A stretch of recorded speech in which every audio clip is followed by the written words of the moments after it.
Hello, Oksana. Hello. At last, I have wanted to talk with you for a long time to clarify some aspects of surrogacy in Ukraine. The reason I wanted to ask you those questions is because you have quite an experience and a good reputation among surrogate mothers. Could you please tell us about your background so that everybody understands who we are interviewing? Okay, I understood. Look, I'm in surrogacy topic since 2017. It was then that I had decided that I was ready to become a surrogate mother, and my first surrogacy program started. I carried twins for an American couple. The program went very good and it ended successfully. And there was a recovery period. Some time had to pass if you wanted another program, which I did. I got to know the girls and began to communicate in the groups. And I learned about a lot of things I never knew existed. Because during the first program I didn't get into it much. I was concentrated only on my work and my responsibilities. And when I got some free time from all this, I began to communicate in chats and I started learning about a lot of things I really didn't like.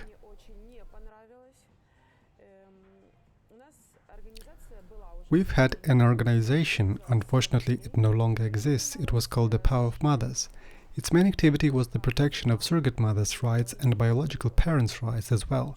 Because you can never tell, unfortunately there are also some unscrupulous girls among us. And it usually turns out when the girl is already pregnant and nothing can be changed. So I was part of the Power of Mothers organization and I helped the girls. Hence the girls listen to my opinion, reach out to me for help and advice.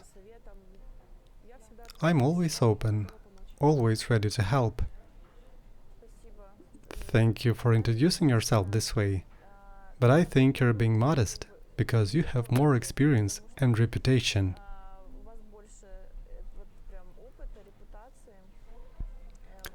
Surrogate mothers listen to your opinion, and you are an exemplary, good surrogate mother.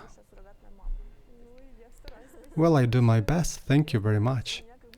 When I think of a good image of a surrogate mother, I instantly think of you.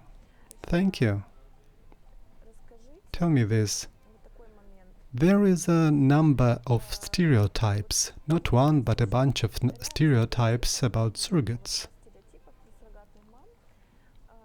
And I would like to hear it from you, not from an agency or a clinic, but directly from a woman who has had several programs.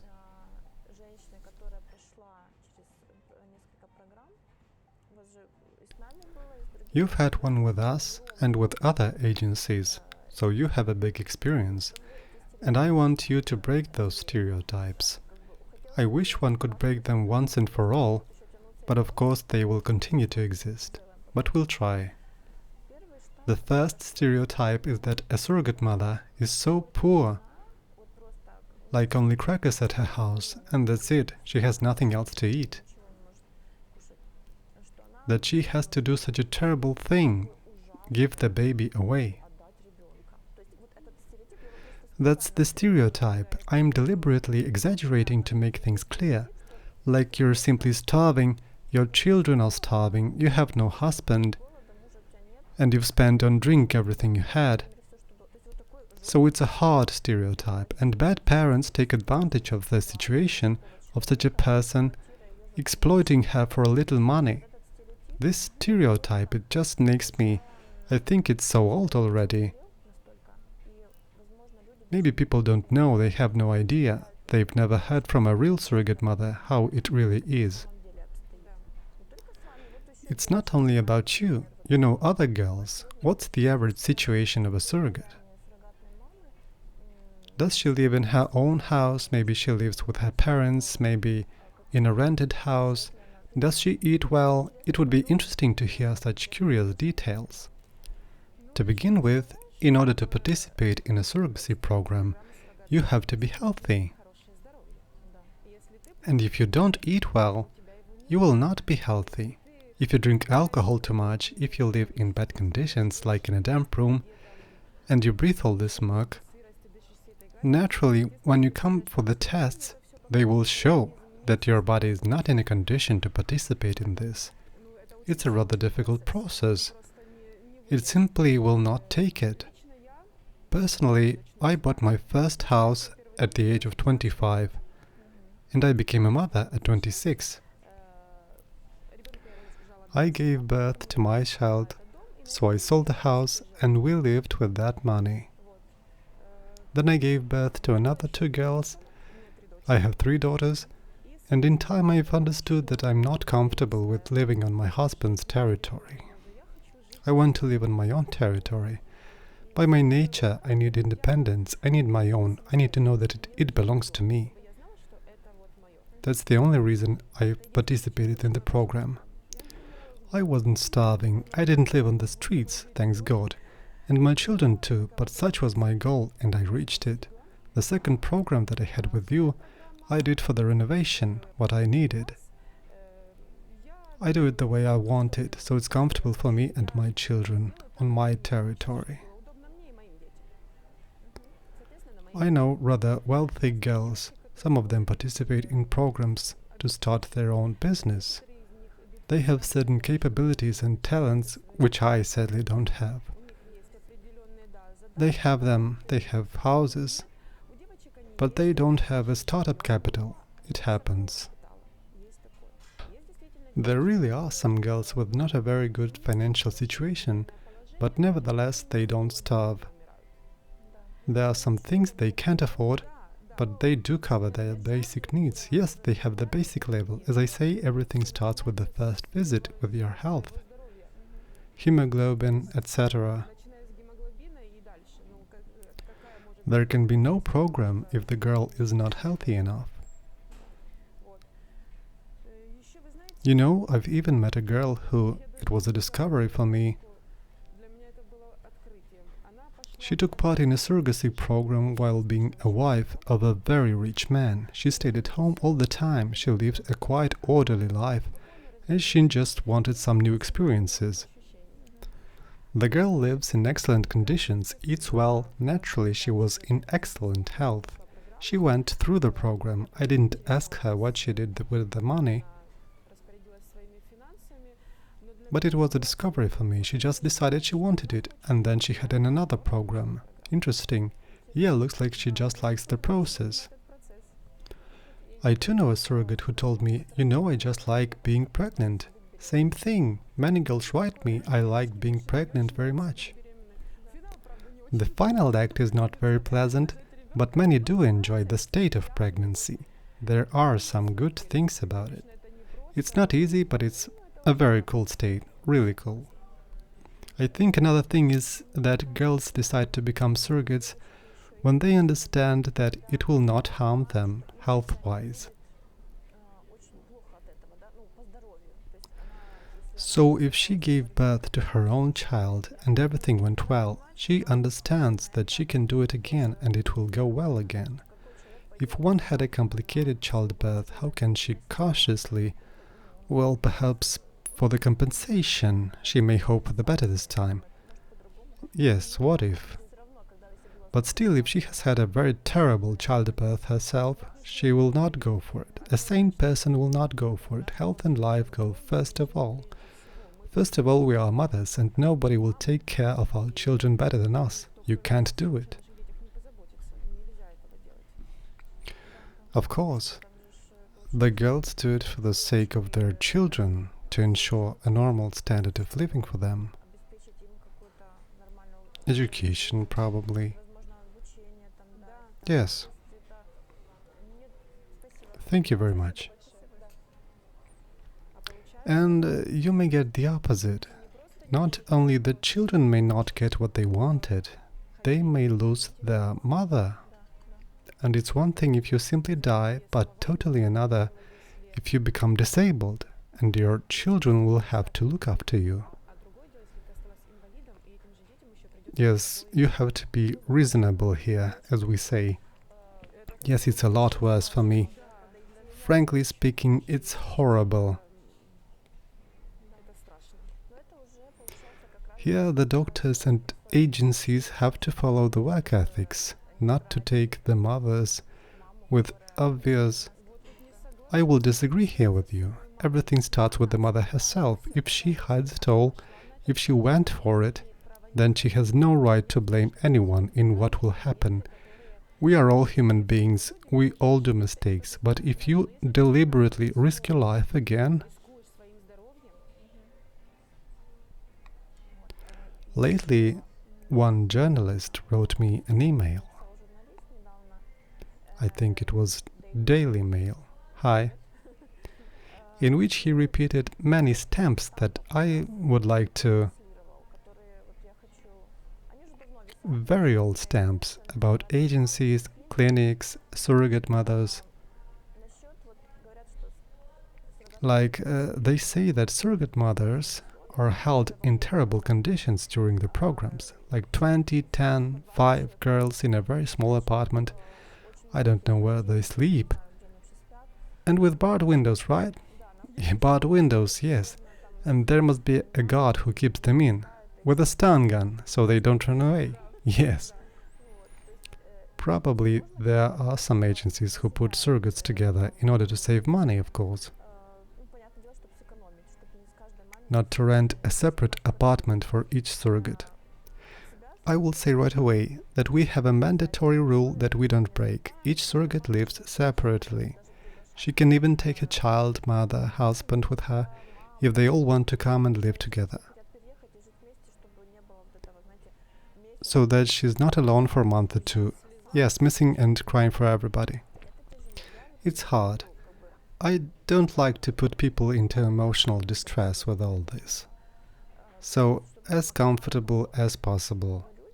But people think that surrogate mothers are like, you open up the basement and the surrogates are sitting there, and you throw some food there. Food, food. But in fact, it's a laughter through tears. Yes, yes. Because, well, it's, I don't know, maybe it did happen somewhere in India and people think that it's the same in Ukraine. Well, Ukraine is often associated with a very poor country, but when people come here, they change their image of Ukraine. It's really not as poor. We don't have such things as in India. I don't have anything against India, but a fact is a fact. I too have read many times that sad things happened in India. That's why surrogacy is banned there. Yes, and I don't think it should be banned here, because the conditions for surrogate mothers are actually good. Personally, I would improve them even more, because, well, usually more comfort and attention are provided to the intended parents, like when they arrive, because they are clients. And for the surrogates, it's like, that's good enough. This isn't right. Then for the agency, let's look at it from the business point of view. In future, less and less surrogates will come to them. You will lose reputation and nobody will want to come to you. It makes sense. Yes, I have such a mix. I understand that reputation is important, and then I wouldn't be able to sleep well knowing that my surrogates are quarreling like 10 people fighting over who will take shower first. Yes, and meanwhile I'm like having a good time. I can't do that. From your personal experience, where did you live? How did it all go? During my first surrogacy program, I was living with 2 other girls in a 3-room apartment. So each girl had her own room. It suited me at that moment. I moved there without my children as I was carrying twins, and it wasn't easy for me. And my girls are super active, it would be too hard for me. Basically, I didn't have any complaints, the girls were adequate, nobody bothered anyone, everything was okay.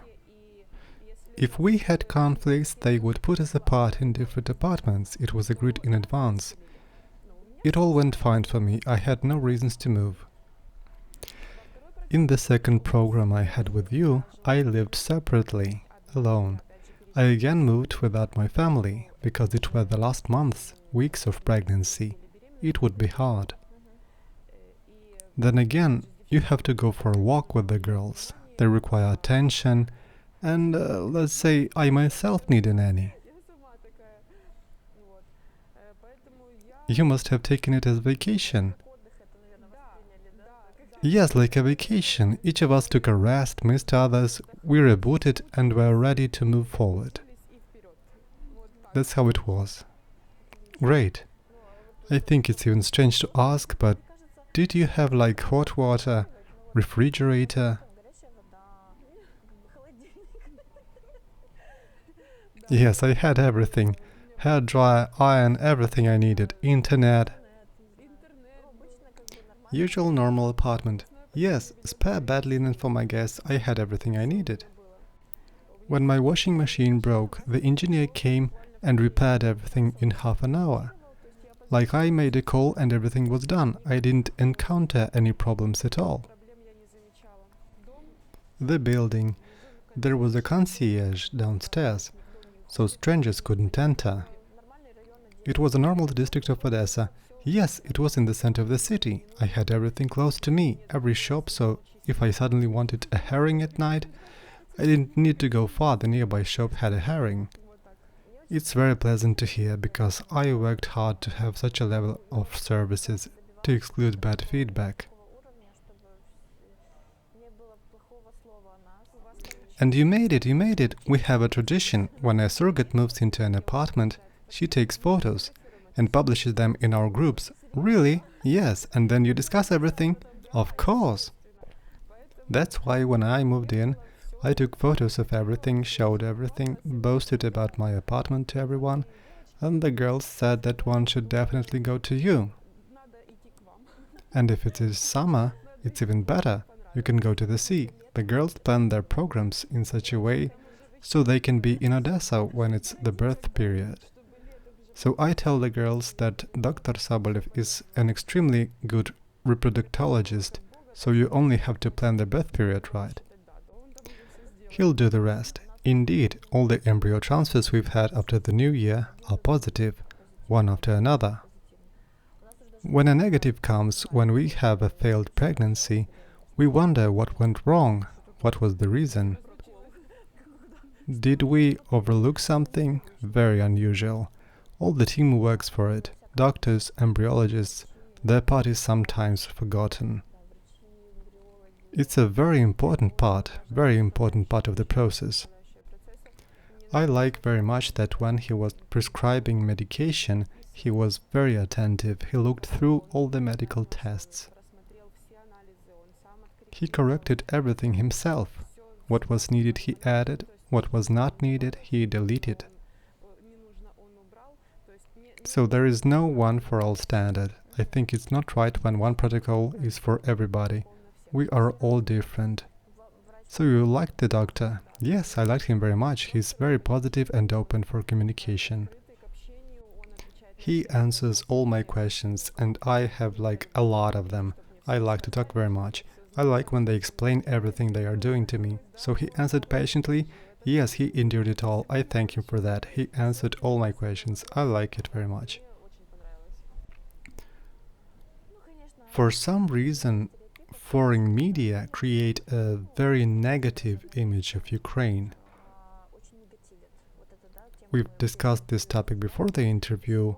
Why do they target only Ukraine for all this negativity? Although there is surrogacy in USA, Canada, UK, I mean legally, Portugal has allowed surrogacy recently, allowed, not banned surrogacy. Russia, they attack Russia too, but Ukraine is like their favorite. Yes, because I think we have the best surrogacy legislation in the world at the moment. I agree with that. It's balanced more or less. You don't have to go through the court as in USA. You get the birth certificate right away. It seems to me that it's some kind of anti-advertising. They don't want clients to go to Ukraine. It's pure business.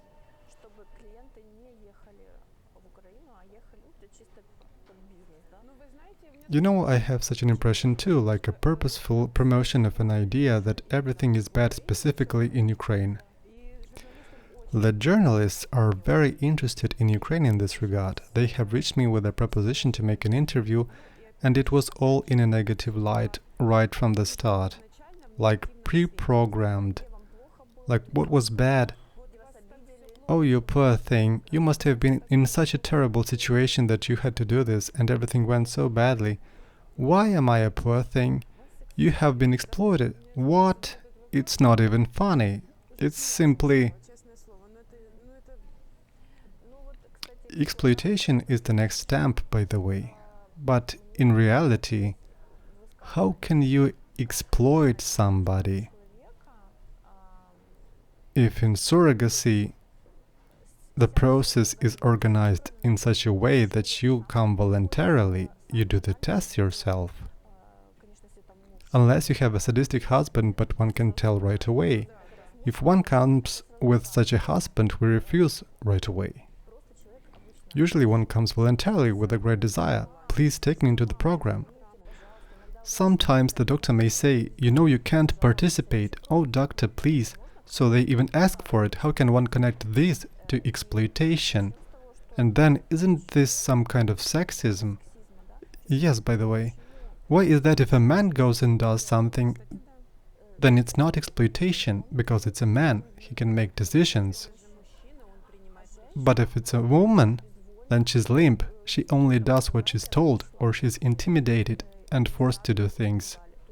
So she's like weaker, they can't accept the fact that a woman has her own will, she makes her own decisions. She can evaluate the risks and make her own decisions and go for the program. But there's this, you're being exploited. You probably don't even realize that you're being exploited. Not only that you're weak, but you're also stupid. You can't understand that you're being exploited. Why don't we look at this from the perspective that it's a mutual benefit? Some can't have children,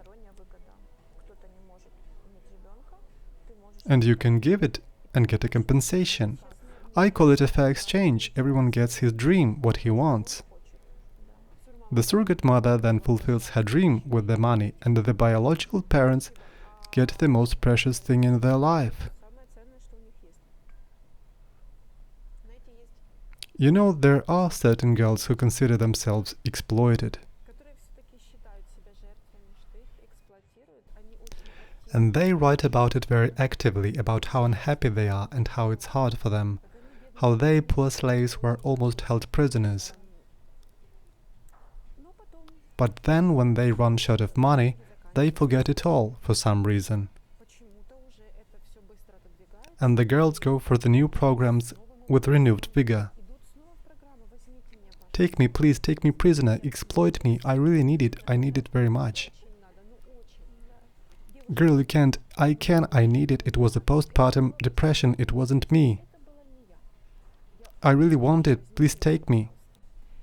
So such people do exist, and I wouldn't be surprised that it were these girls that the journalists came across, who describe it as the most terrible thing in their life, and such girls usually undergo 2, 3, 4 programs. I think that they want to attract attention this way. Yes, I think it's a painful need of attention. Pity me, I am a poor victim. We are all doing the same thing. We all know how it goes, how hard it is, how difficult it is.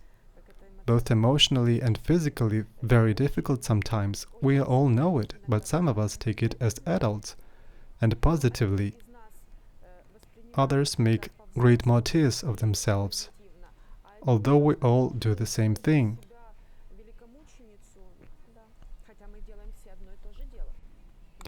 Yes, there may be different health issues like me. I have some problems with health. I will not go for surrogacy programs anymore. I can't. Thanks to Voronova Stepanovna, she saved my life. Not only she saved my organs, she saved my life. Many thanks to her. I will not go anymore. Absolutely, that's out of the question. But you know, even that can't stop some girls. Yeah. It's them who whine about being victims, how hard and bad it is for them, and how unfair life is. Yeah. Very interesting. I've learned even more now with you than during my work.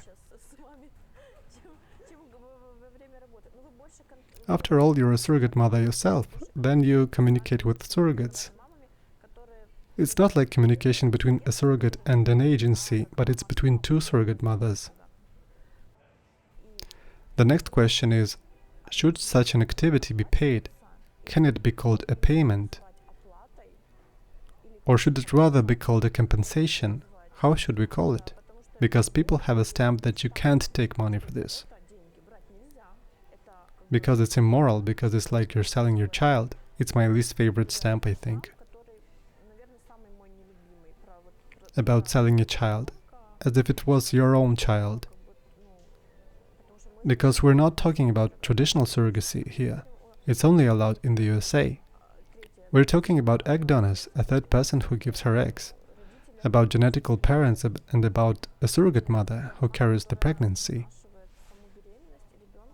Not her own baby genetically. I'm saying this because some people have no idea about the process. So should it be paid, or it can't be called a payment and a work? What it is then? What do you think? Well, I do think that it's a work, and I think that such work should be paid. If they say you shouldn't take money for that, well, then they could as well stop taking money for healing people, for example. Why do they take it? You're a gifted, you're a great neurosurgeon, nobody has the chance as yours. You must save lives. You must save lives. If you can save lives, why do you take money for this? How can you? You're the only one in the world who can do such operations. Why should one pay him? He's morally obligated to do it. Does it make sense? There's a strange notion that if you can help people, then you cannot take money for it. Why is the money dirty everywhere? Money is like an exchange of energy, of resources. You do something, you get something. Yeah, it turns out that everybody deserves money in this case. The lawyer, the doctor, you. But the main participant who does it all doesn't need it. Yeah, she's like a good angel who did the job and flew away, who doesn't need to eat or pay the bills or live. She gives 1 year of her life, maybe even more, because unfortunately sometimes it doesn't work out from the first attempt. There can be 1, 3, 5 and even 10. I know such girls.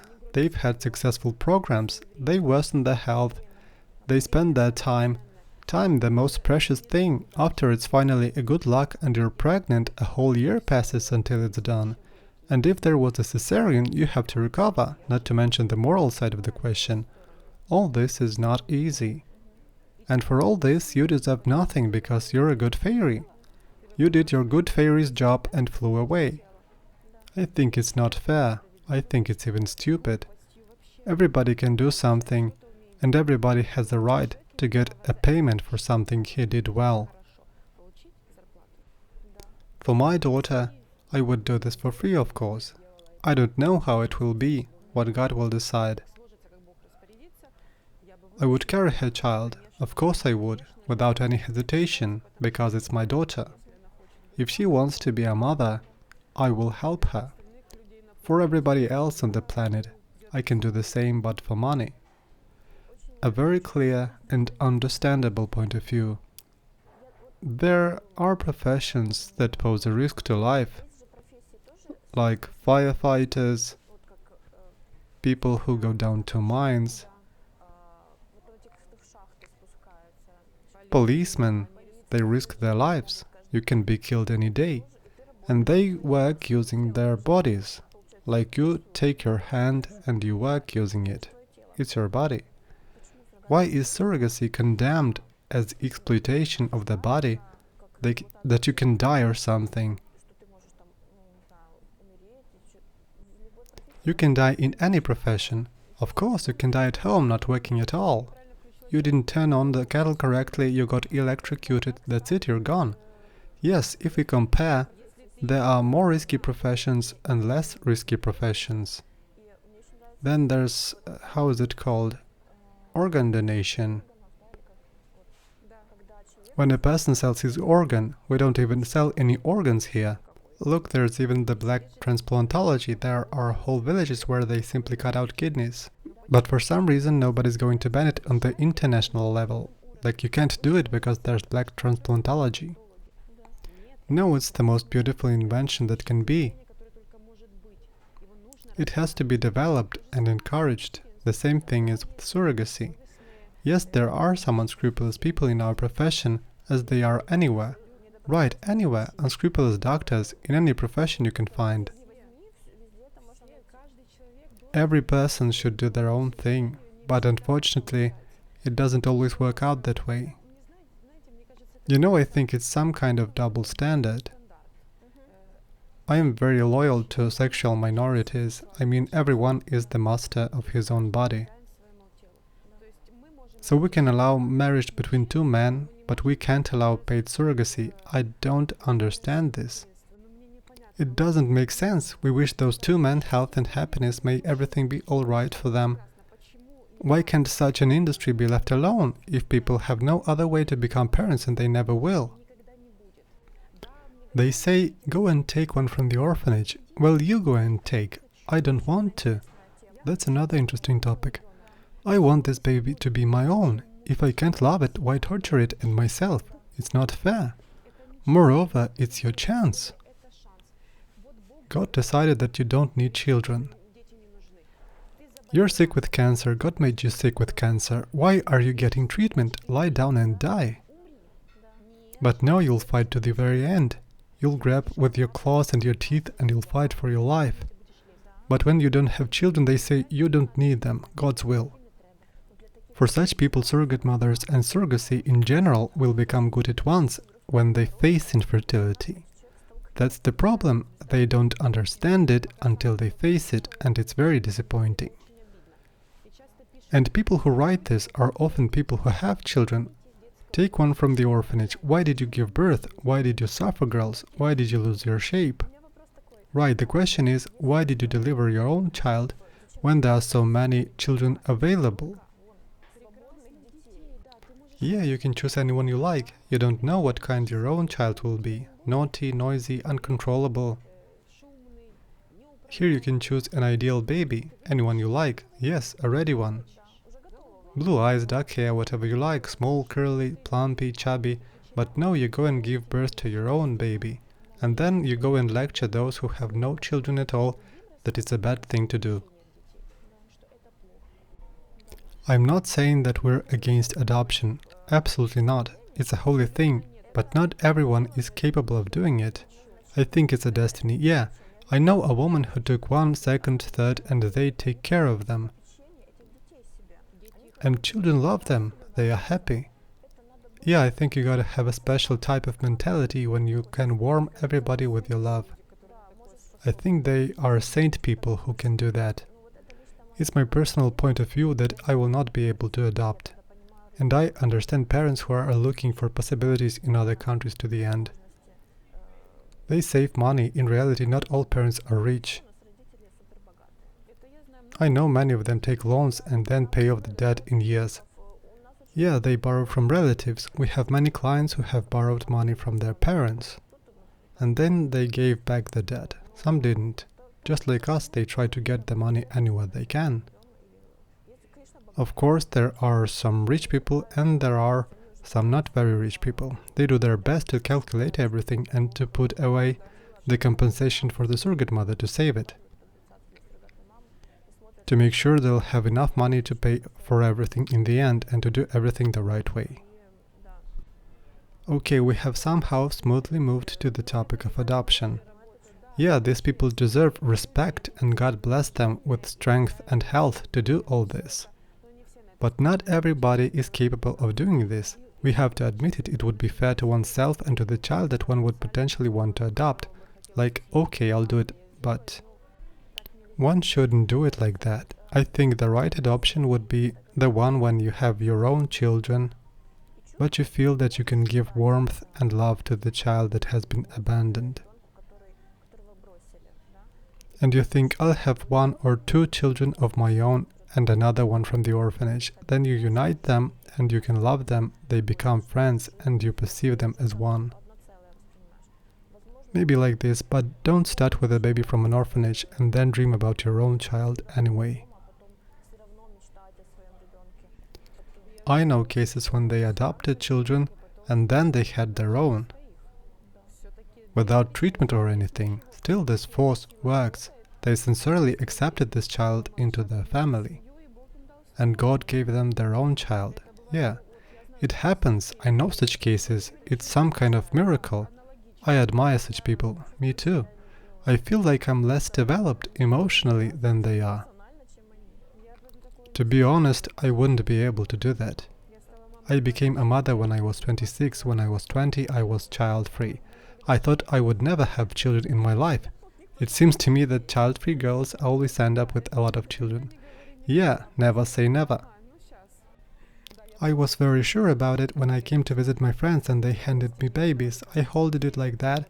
I cried and the baby cried and we cried. She's like, I'm gonna go out just for a minute, you sit with the baby. I sat there crying. We were looking at each other in tears. It was terrible.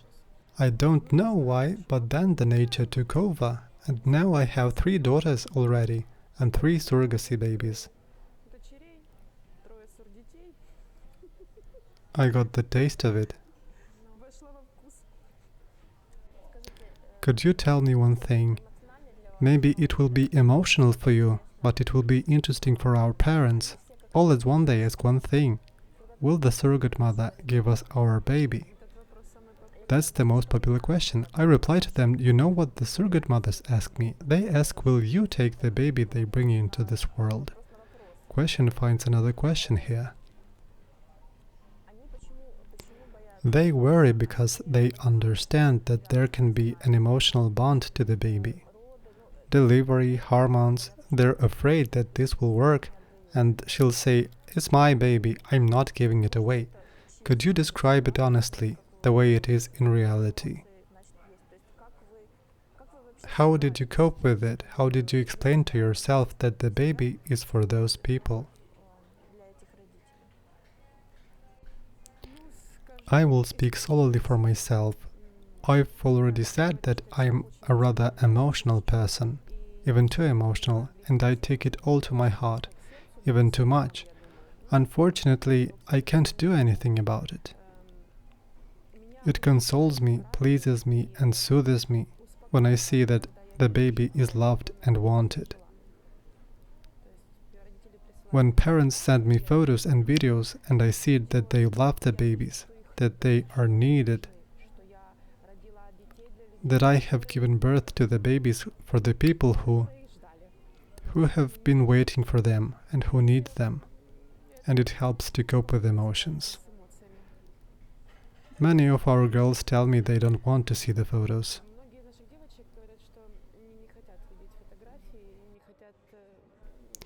They don't want to tease themselves, but to me it's the opposite. I feel calmer to know how it is there. I don't ask for communication. I understand the biological mother too. We have different feelings and needs. She too has her pain points, and maybe communication with me may bring her some unpleasant emotions. For me, it's enough to see that they are loved and everything is fine for them. It's important for me. If I didn't see it, it would be a lot worse and a lot harder for me. I would imagine bad things like since they don't send me anything, it means that everything is really bad there. I am a mother myself, and I've made a long way to wanting to be a mother. And I would say that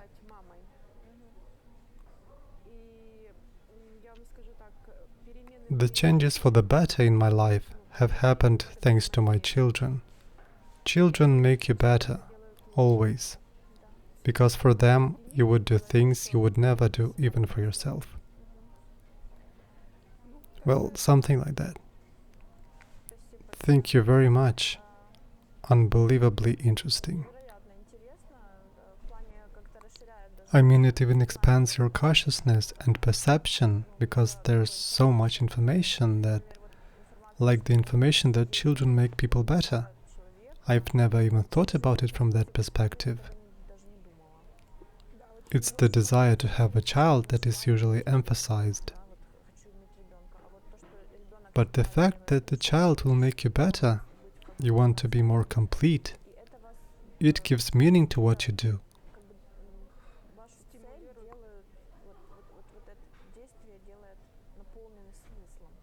Yeah, sooner or later, every person asks himself, who am I?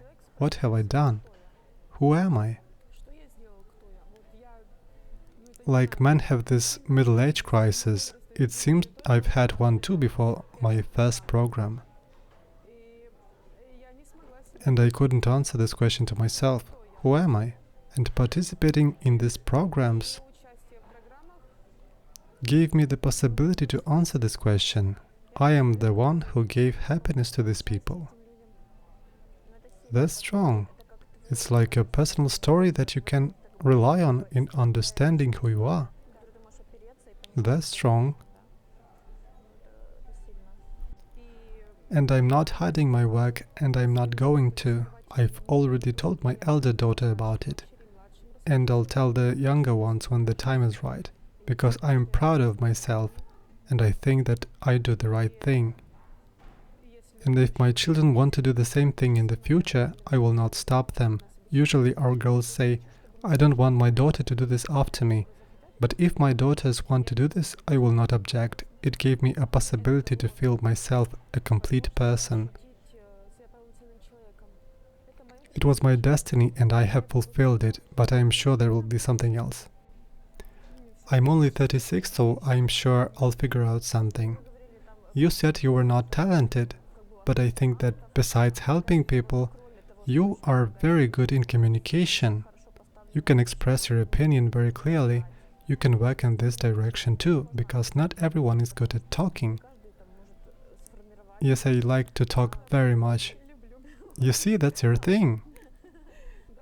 But the interlocutor is very important too, because there are people who are very unpleasant to communicate with. With you it's very pleasant and heartwarming. Once a journalist called me. It was terrible. I don't know if it was only me with whom he was so. If he invites everybody to interviews in such a way, I'll be surprised if anyone comes. How did he invite you? I even got nervous when I remembered this conversation. Well, he was communicating like, you should be glad I've called you. They gave me your phone number. I held back all my impulses and replied him politely that he didn't need my phone number and that he could erase it. That I wasn't worth the honor of giving an interview to such a wonderful journalist. Then I hang up. Because I would want to tell him many other things, but the good side of me won. The journalists usually... Then again, there are good journalists and bad journalists. There's serious journalism, investigations. If something is good, they'll say it's good. That's bad and this is good. They evaluate everything adequately. Then there's yellow journalism, looking for scandals, and this topic is very...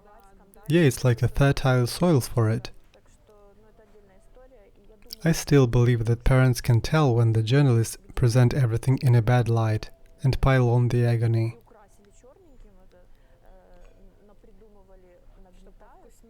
To make it look worse, yes. That they look at it, then talk with other parents, and then there's a different reality. There's the journalist reality, and then there's the real reality, how things really are.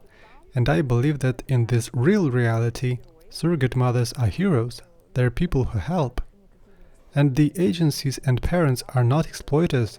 Things are different in reality. But for some reason, some people want... I understand that there are people who enjoy bad news. Yes, the thrill. The more it's gross and negative, the better. Usually they also watch other scandals besides surrogacy as well. So it's the kind of people who like to consume negativity. But in reality, other things happen, good, positive things happen in surrogacy. There are so many good things in our work, so many. And the moment when the biological parents are talking to you, when they say thank you, looking in your eyes, and you see that it's sincere, You feel like you have wings behind your back. It's very cool. This relationship between parents and surrogate mother are not talked about anywhere. As if there was only the exploitation of surrogate mother and the fact that she takes money. As if nothing else existed, but on the very first stages there's acquaintance, connection, you can feel it, and some very intimate, delicate things happen on some other level, like up above, which others can't understand. It's only between parents and surrogate mother. Callous journalists will never understand it. They can't cover it. You have to be an Oprah who will sit and talk with the surrogate and like, at last, let's show that it's a good thing.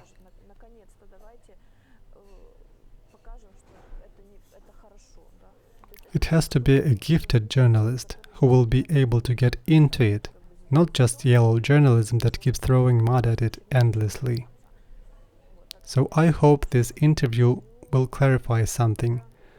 Yeah, I hope so too, that it will be perceived more adequately. Because all this negativity, I think you can neither go to the extreme side of negative nor positive. You have to be somewhere in the middle. We don't say that everything is wonderful and beautiful, different things can happen. But nevertheless, in itself, surrogacy is important and needed. It shouldn't be banned. As it shouldn't be infringed or strangled, because it's an important part of life. It's not like you just want to get something, it's about the meaning of life. Sometimes families fall apart without babies, it happens. They can't bond it all together, because they want a child. And the most important thing is that they can give happiness to this child, and they will be happy themselves, and they will live a beautiful life, because they will have this baby. It's important, people need it, it's not like buying a car or whatever you dream about. It's very important, it should exist. It should be, and it shouldn't be banned. I agree. Well, I think we've discussed everything. If some new stamps or questions emerge, we'll try to dispel them. Maybe we'll do another interview. I would be glad to. I think it was interesting for parents and maybe journalists who are investigating this topic. Just think, I'm addressing journalists right now. Just think that you are human beings too. You too can face some problems with health or something. Don't throw mud, it will come back to you. Like, you do it only for the story, for money, and then what? Then this money will go for your treatment? You can't violate the moral standards of journalism. It's a job like any other. The law of karma always works. Only the speed is different. Yes, very interesting. The speed is different, but it always works. It will not disappear and nothing will be forgotten. You need to take responsibility for everything in this life, your words, your deeds, everything. Of course, and surrogacy is not only parents and surrogate mothers. Doctors, maternity house doctors, they also profit from surrogate mothers. They also exploit them. It turns out that they are also very bad. Only the journalists are good. Yes, like there's one hell spawn and everybody around it is good fighting this evil. In fact, we are fine. I wish you all not to be our clients.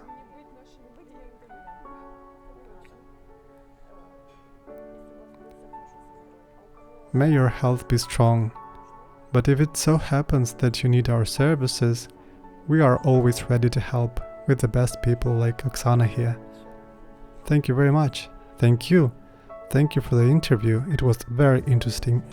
I didn't even expect. Same here. Well, I did expect, but it exceeded. Thank you. You're making me blush.